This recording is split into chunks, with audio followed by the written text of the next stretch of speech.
So what we're gonna do today, we have this great veal steak. One of my favorite things we have on the pie menu right now. It's slow roasted.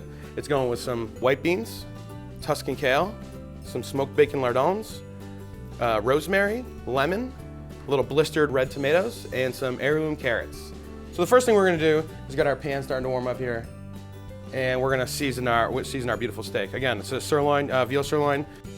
We're gonna season this quite heavy with the salt and the pepper. This is gotta get through this whole piece of meat to season it. So nice black pepper, coarse grind. Again, we're gonna start with some canola oil in our pan,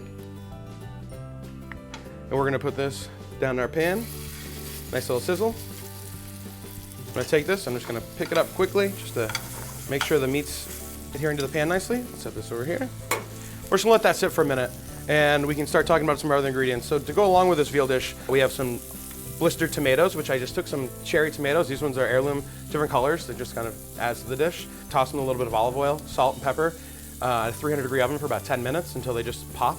Take them out, cool them down, and then they're perfect. So let's take a look at our steak here.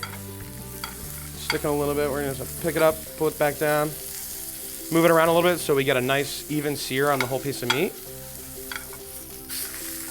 We're gonna continue to sear this. We're gonna finish this steak completely in the pan. A lot of meats I like to finish in the pan. I have more control over it and how it's cooking. So we're just gonna keep moving this around a little bit. So we'll check this now, we'll see it, we'll flip it over, see where we're at. We're getting there, we're getting a nice sear. I think we can flip it over. I'm gonna let this sear for a couple seconds on this side, and then we'll begin to baste it. What we're gonna do is take our herbs. We have some beautiful rosemary and thyme, put that into the pan. A little bit of garlic. We're gonna take some butter, and now we're gonna start to baste our steak. Of course, the reason for adding the herbs and the garlic is flavor. You're gonna get unbelievable flavor from both rosemary and thyme for a dish like this with steak. Again, it goes great with the beans, the kale. You're kind of adding to all those flavors. So we're gonna pull our butter down. Again, you can hear the thyme start to pop, and once you hear that, that's kind of the flavor going right into that butter. We're gonna take this, put a nice herbs, kind of get the butter onto it, the garlic.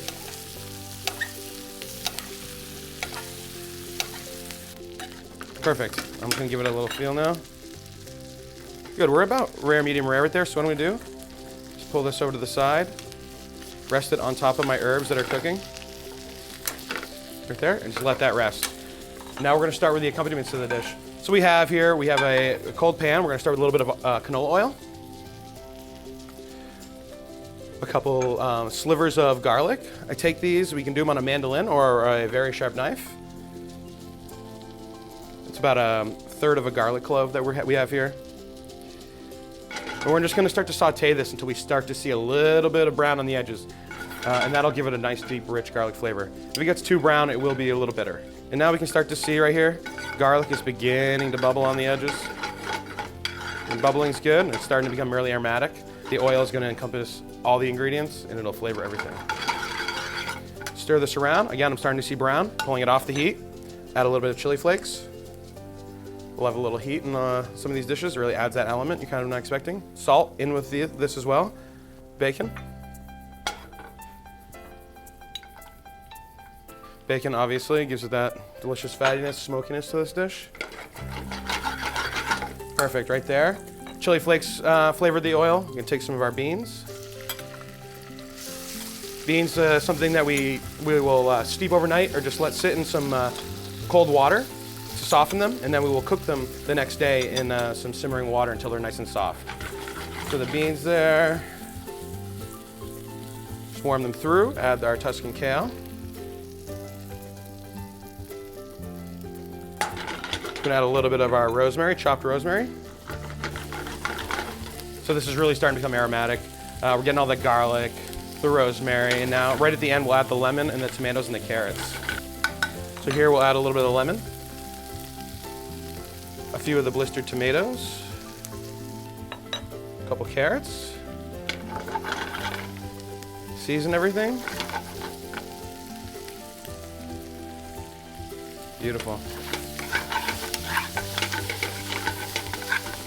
So what we're gonna do now is just finish cooking. I'm gonna turn this off.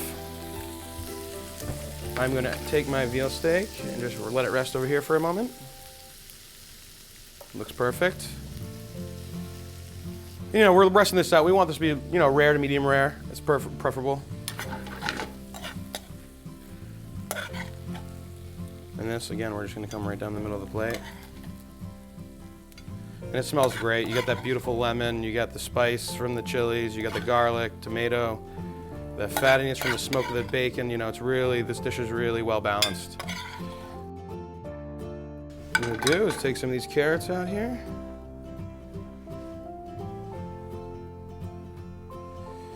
We will slice our veal steak.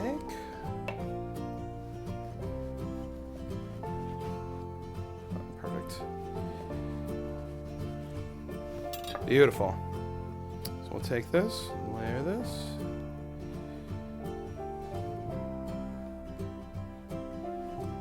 Perfect. We have a beautiful, delicious red wine demi-glace that's going to finish this and give it a little bit more richness. And we will finish with a little bit of local microgreens.